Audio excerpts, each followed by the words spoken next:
Di era yang serba teknologi saat ini, berbagai macam hal dapat dilakukan dengan sangat mudah melalui smartphone. Mulai dari memesan makanan, bertransaksi, hingga pelayanan kesehatan.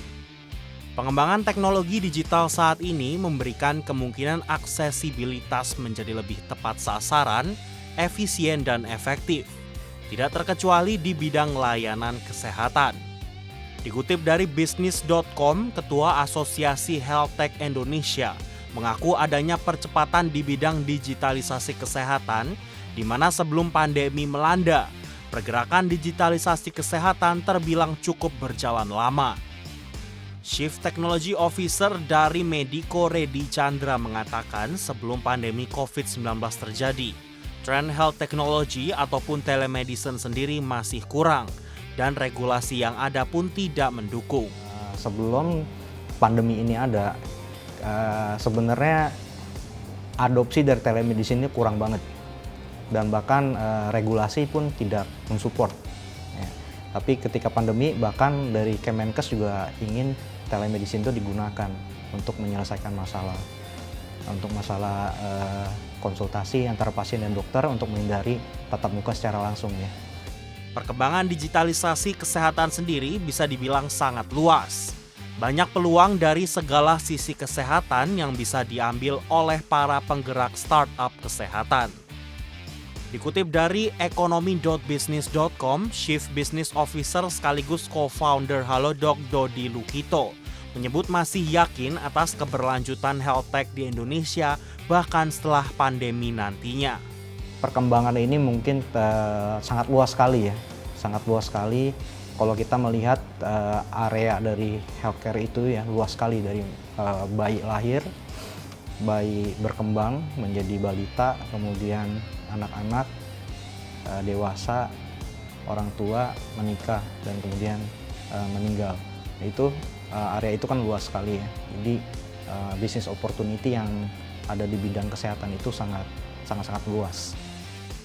Dari segi para penyedia layanan sendiri, dengan adanya digitalisasi di dunia kesehatan, tentunya hal ini akan mempermudah mereka untuk terhubung dengan para pasien dan juga memberikan kemudahan untuk para pasien terutama di masa pandemi dan ke depan nantinya. Dampaknya kalau menurut saya positif sekali ya. Tapi kalau zaman saya dulu awal masih sekolah tuh belum ada yang kayak gini. Jadi semua kalau mau berobat ya lo harus ke rumah sakit. Jadi nggak bisa atau ke klinik, nggak bisa cuman via telepon atau apa, nggak bisa. Dengan adanya aplikasi seperti Halodoc dan sejenisnya sangat-sangat membantu. Jadi misalnya kayak pasien saya tuh nggak cuman dari Jakarta aja, ada yang dari pada selesai setting tinggal di Medan misalnya, atau di Papua ada juga. Masyarakat sendiri menilai bahwa perkembangan teknologi dalam beberapa tahun ke belakang memang cukup pesat, terutama dalam bidang kesehatan. Dengan keberadaan pandemi ini, kita dipaksa untuk menyesuaikan diri dengan keadaan dan mempercepat pemahaman dalam digitalisasi dari segi aspek kehidupan, terutama kesehatan.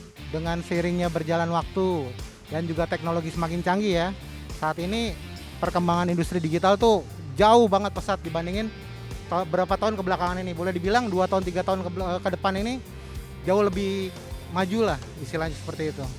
Oh, kalau sebelum dan sesudah pandemi ini sangat-sangat signifikan sekali berdampaknya. Terlebih orang takut ke rumah sakit dan lebih baik konsultasi dokter secara online, dan itu pun saya ngalamin sendiri soalnya. Dan sangat-sangat useful sekali.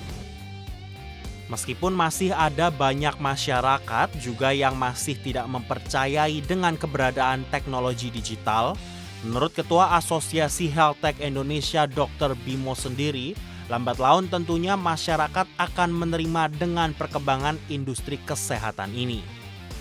Selama ini kita Health Tech Indonesia sudah berusaha bersama dengan Kementerian Kesehatan, Kementerian Komunikasi dan Informatika untuk membangun awareness tentang kesehatan digital ini ya, atau digital health ini bagi 3 aspek tadi ya, baik ke masyarakat secara umum, ke tenaga kesehatan maupun kepada lembaga-lembaga organisasi yang memang menjadi pelaku di sini. Nah, harapannya adalah kita perlu kolaborasi lebih erat lagi.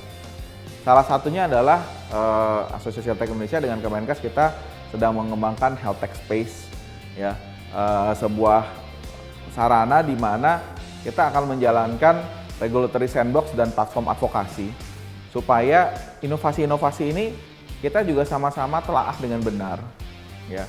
Kemudian kita bangun creative space-nya supaya terjadi kolaborasi baik secara virtual dan physical, ya nanti ada di beberapa kota.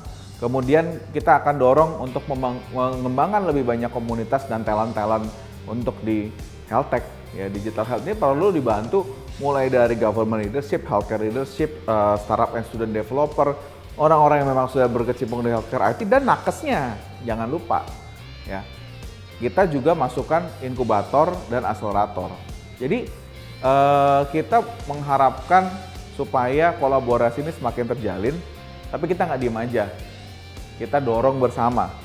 Jadi kita bangun supaya health tech space ini menjadi wadah bersama dari kampus, dari para akademisi, mahasiswa, sampai kepada teman-teman yang dari pemerintahan daerah. Itu kita bisa bersama-sama berkolaborasi.